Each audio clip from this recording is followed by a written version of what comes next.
My name is Dalaran, and we're about to sneak up and kill this necromancer.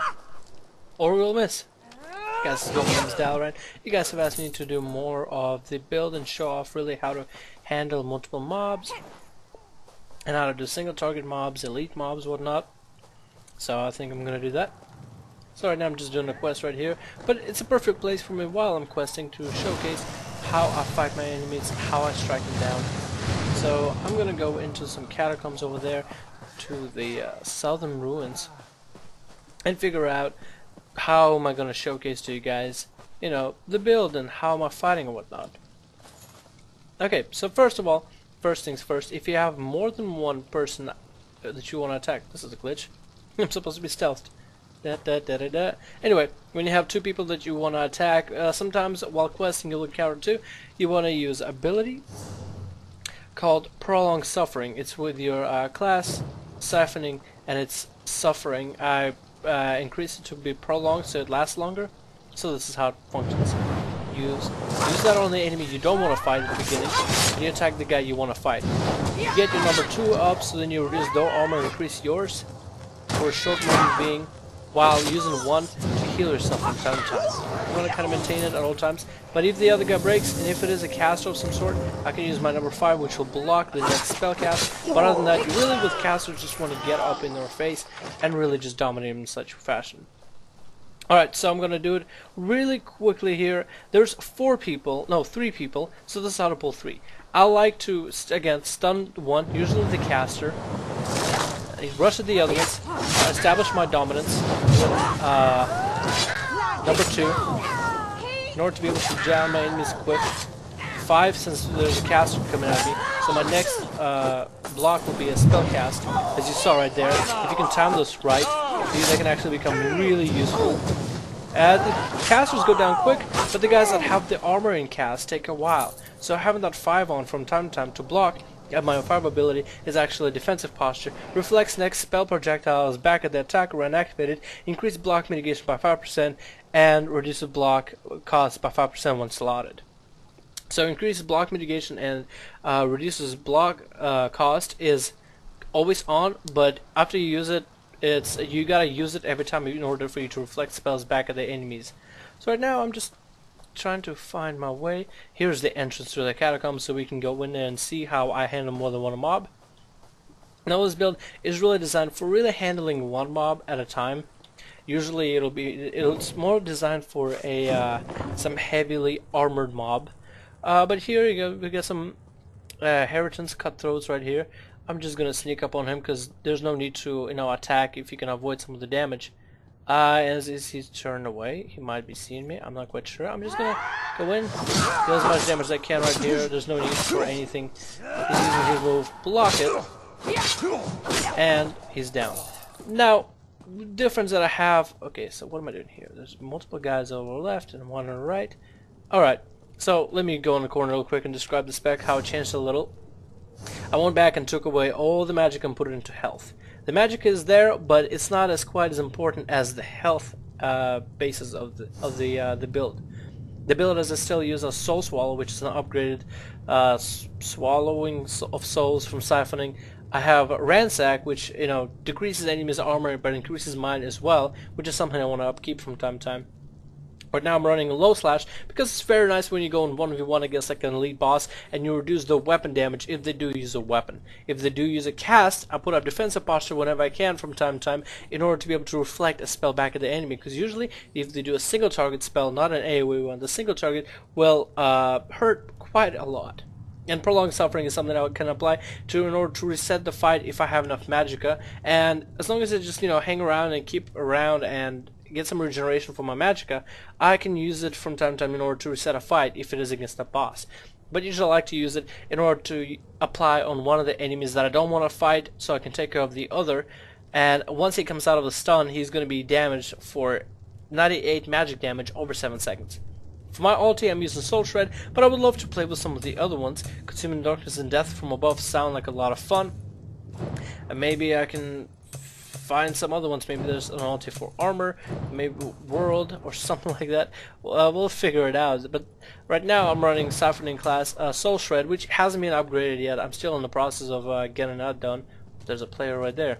Could probably use him just to get through the some of the parts of this area quicker. Anyway, it stuns all the enemies it deals magic damage, and the stun for 4.5 seconds. And allies can activate Soul Leech, Synergy, initiating high damage and life-stealing attacks. So as we can see, this guy just ended up only attacking this dude on the right. That means we have these three guys right here.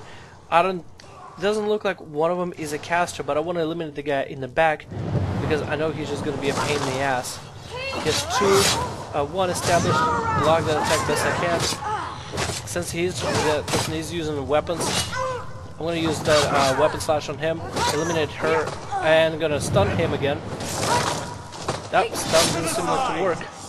I'm actually going to stun him right here just to finish him off. As you can see, that stun did a lot of damage, pretty much leaving me to slash them all up until they die, as that guy was in the some weird area where I couldn't really target him well.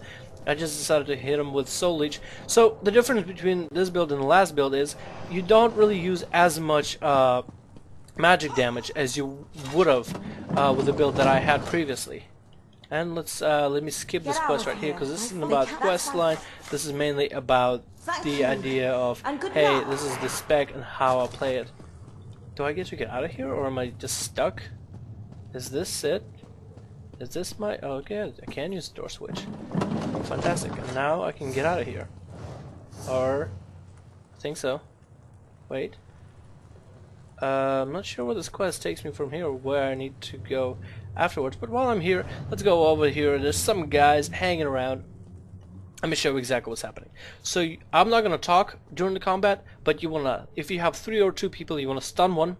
You want to activate... Ransack, and then you want to activate Soul Swallow in order to start getting healed if you are going to be taking damage. If you have casters, you want to put defensive posture. If you have somebody, if you're fighting 2 enemies, you want to ransack one, but you could low slash the other, or you can low slash the target you're fighting depending on if you're taking a lot of damage. And if you really need that ulti, you can use that ulti. This guy, watch him. I was gonna. Alright, I'll just go help him fight him. Some fun here. We're gonna eliminate them both easy. Get them on those blocks, guys. You gotta really use those blocks. It's one thing that I will recommend 100%, is to use those blocks and watch out for them, as you are a tank still. Even though you have all the fun abilities and whatnot, you are a tank. Hopefully... Okay, this guy, I'm just gonna assassinate him because it's just so much fun. Look at that. What bang! So much damage. And block that attack. Took no damage. Okay, we're gonna go this way. No, I think this way is just back up. Okay. I want to go over here, see if those guys respawn again. Ooh, these guys respawn now. Okay, I'll show you how to fight 2 targets again. Stun one, establish your dominance, and then go. I'm not gonna talk for this, so if you're not gonna hear me, there's a reason.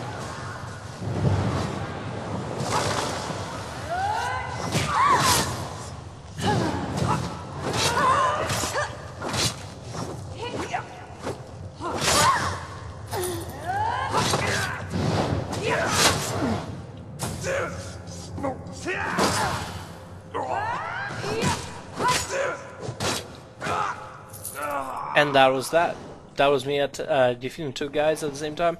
Although I didn't have the stamina I wanted, didn't have enough of it, I was still able to finish them off. I wasn't able to land exactly the hits I wanted, but I wasn't able to take any damage either. I didn't drop anything anywhere low or anything like that. Let's do this guy in real quick.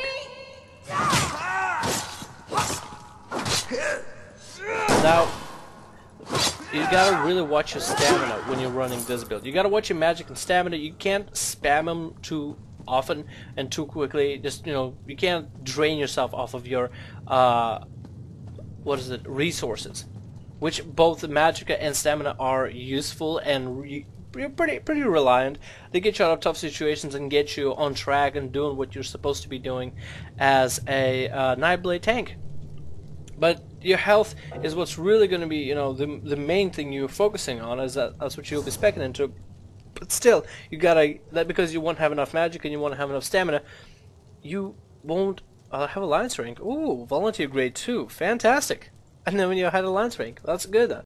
But yes, health is going to be your main stat, but still stamina. In Magic, you won't be able to have any kind of... What am I trying to say? Mount is hungry, visit stable master defeated. I guess I'm supposed to feed it? Because... What? Okay, no, but not about mounts. You won't... Magic and stamina maintenance won't be forgiving at all. If you mess up anywhere and at a crucial moment, that'll be it. That's over. You're gone. You can't really get those resources back. So right here, I'm going to show you how I'm pulling 3 guys at a time, taking them out one by one, watching my magicka, watching my stamina, and here we go.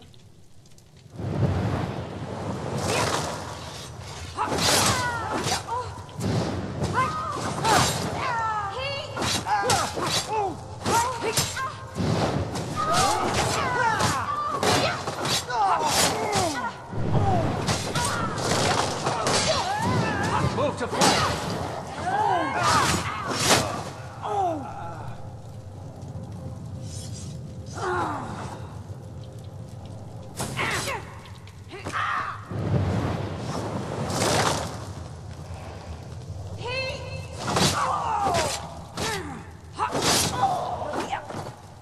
So that was a lot of fun actually. I had very much fun doing what I did there.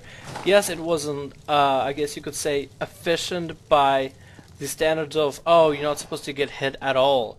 But I had a lot of fun doing that battle. I didn't stress any of it, but it's just I had a lot of fun doing that, I'm sorry. Just dropping even a little bit low health was just fun anyway, just the ability to recover. And I actually was able to showcase you guys how to reset the fight using prolonged suffering. As you saw, I was dropping low and I had this guy right here just by himself. I put down prolonged suffering. First of all, it stuns them, making no attacks happen. I didn't take no vial or anything, didn't have to heal up. I had little magicka by then, little stamina by then. And I guess I should have just focused one guy down, but I decided to use used low slash in order to slash a guy in order for him to deal less damage to me with his weapon. But eventually I'm thinking I'm replace this ability with something more AoE based. But I should have just spent more ransacks into the guy I was fighting originally. But then I had to deal with 3 guys, but I was able to eliminate one, the other, and then reset the fight with prolonged suffering. Able to give myself a break for a second too, but I felt like I shouldn't take too long of a break, so I just went right back in there, because after prolonged suffering breaks, it actually deals damage to the enemy's magical damage. So being able to CC people is actually rewarding, because after the CC breaks, or if it is broken, or just, waited out its duration, the enemy actually takes a ton of damage, which is a lot of fun, just knowing the fact that, your CC actually did more than what's supposed to. It's just a nice bonus. I won't say no to that. But yes, this is how you play a Nightblade tanky style, a different alteration to it. Hope you guys enjoyed this video. This is Dalran. I'll see you guys in the next one.